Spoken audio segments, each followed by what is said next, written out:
যে নারী ঈদের দিন সকালে 3টি কাজ করবে ওই নারীর সম্মান মর্যাদা বৃদ্ধি হবে, দোয়া কবুল হবে, মনের আশাগুলো পূর্ণ হবে, আল্লাহ তাআলার কাছে যাই চাইবেন তাই পাবেন। আল্লাহ রাব্বুল আলামিন জীবনে রহমত বরকত নাযিল করবেন। সুবহানাল্লাহ। প্রিয় দিনী মা ও বোন ভাইরা আমার, ঈদের দিন সকালে যখন আপনি ঘুম থেকে উঠবেন, প্রথমে আপনি বিছানায় বসে একটি দোয়া পড়বেন। আলহামদুলিল্লাহিল্লাযী আহইয়ানা বা'দামা আমাতানা ওয়া ইলাইহিন নুশুর। আলহামদুলিল্লাহিল্লাযী আহইয়ানা বা'দামা আমাতানা ওয়া ইলাইহিন নুশুর।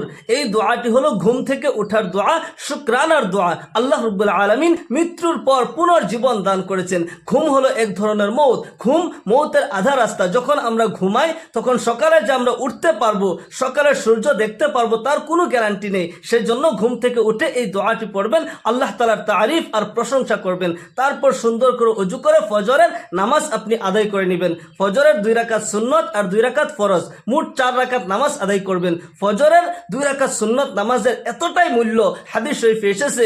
আল্লাহর নবী জনাবে মুহাম্মদুর রাসূলুল্লাহ সাল্লাল্লাহু আলাইহি ওয়াসাল্লাম ইরশাদ করেন, ফজরের 2 রাকাত সুন্নত নামাজ এই দুনিয়া আর এই দুনিয়ার মধ্যে যত কিছু রয়েছে, যত কিছু নিয়ামত রয়েছে, সকল নিয়ামত থেকে আফজল ফজরের 2 রাকাত সুন্নত নামাজ।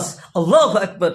আর ফজরের যদি 2 রাকাত সুন্নত আর 2 রাকাত ফরজ 4 রাকাত নামাজ আপনি আদায় করেন, রাসূল পাক সাল্লাল্লাহু আলাইহি ওয়াসাল্লাম ইরশাদ করেন, যে ব্যক্তি ফজরের 4 রাকাত নামাজ আদায় করলো, সারা দিনের জন্য আল্লাহ রাব্বুল আলামিন নিজে ওই ব্যক্তির জামিন হয়ে যান। আল্লাহু আকবার। শয়তানের যেন চক্রান্ত করে ওই ব্যক্তিকে ধোঁকা দিতে না পারে, ওই ব্যক্তিকে কেউ যেন কোনো ক্ষতি করতে না পারে, আল্লাহ রাব্বুল আলামিন নিজে ওই ব্যক্তির জামিন হয়ে যান। আল্লাহু আকবার। সেই জন্য সকালে উঠে আপনি প্রথমে এই আমল করবেন। তারপর আপনার 1 নম্বর আমল হলো, যার সাথে আপনার সাক্ষাৎ হয়, যার সাথে আপনার মোলাকাত হয়, তাকে আপনি সালাম দিবেন।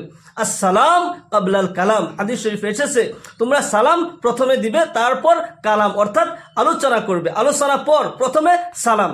সালামের দ্বারা মুহাব্বতের সৃষ্টি হয়। স্বামী স্ত্রীকে সালাম দিবে, স্ত্রী স্বামীকে সালাম দিবেন, আর ছেলে সন্তান মা বাবাকে সালাম দিবেন, মা বাবা ছেলে সন্তানকে সালাম দিবেন। সালামের যখন প্রচলন হবে তখন আল্লাহ রাব্বুল আলামিনের রহমত বরকত নাজিল হবে। সুবহানাল্লাহ। আপনি পাক ঘরে গিয়েছেন, আপনি রান্নাঘরে যাবেন, আপনি প্রথমে সালাম দিবেন। যদিও রান্নাঘরে কেউ নেই, খালি ঘর, তারপরও আপনি সালাম দিবেন।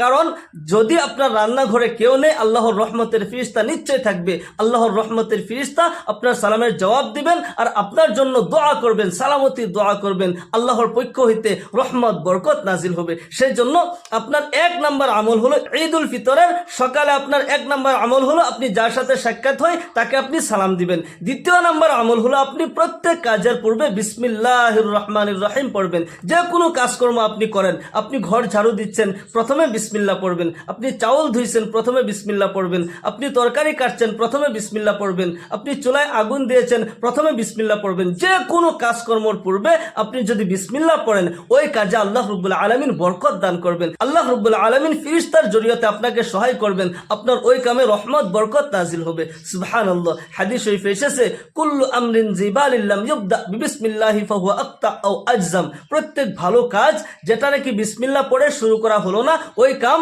বেবরকতি হয়ে যায়, শয়তানের হাত লেগে যায়। যদি বিসমিল্লাহ পড়েন, শয়তানের হাত লাগবে না। আল্লাহ রাব্বুল আলামিন ফেরেশতার জরিয়তে আপনাকে সহায় করবে। আপনি যদি রান্না করেন, ওই রান্না সুস্বাদু হবে, সবাই প্রশংসা করবে, আপনার তারিফ করবে, আপনার সম্মান মর্যাদা বৃদ্ধি হবে। সেই জন্য প্রত্যেক কাজের পূর্বে আপনি বিসমিল্লাহ পড়বেন। 3 নম্বর আমল হলো, আপনি এনি টাইম মনে মনে দুরূদ শরীফ পড়তে থাকবেন। সাল্লাল্লাহু আলাইহি ওয়াসাল্লাম, সাল্লাল্লাহু আলাইহি ওয়াসাল্লাম, সাল্লাল্লাহু আলাইহি ওয়াসাল্লাম। এনি টাইম দুরূদ শরীফ পাঠ করতে থাকবেন। আল্লাহ রাব্বুল আলামিনের রহমত বরকত নাজিল হবে। হাদিস শরীফে এসেছে, একবার দুরূদ শরীফ পড়ার সাথে সাথে 10টি রহমত নাজিল হয়, 10টি গুনাহ মাফ হয়, আল্লাহ তাআলার আদালতে 10টি মর্যাদা বৃদ্ধি করে দেওয়া হয়। সুবহানাল্লাহ। সেই জন্য এই আমল প্রতিদিন করবেন, বিশেষ করে ঈদ উল ফিতরের দিন আপনি এই আমল করবেন।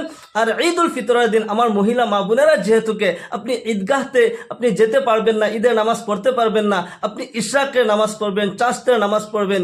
ইশরাকের নামাজ 2 রাকাত করে 4 রাকাত নামাজ পড়বেন। এভাবে নিয়ত করবেন, আমি আল্লাহর ওয়াস্তে ইশরাকের 2 রাকাত নফল নামাজ পড়িতেছি, আল্লাহু আকবার।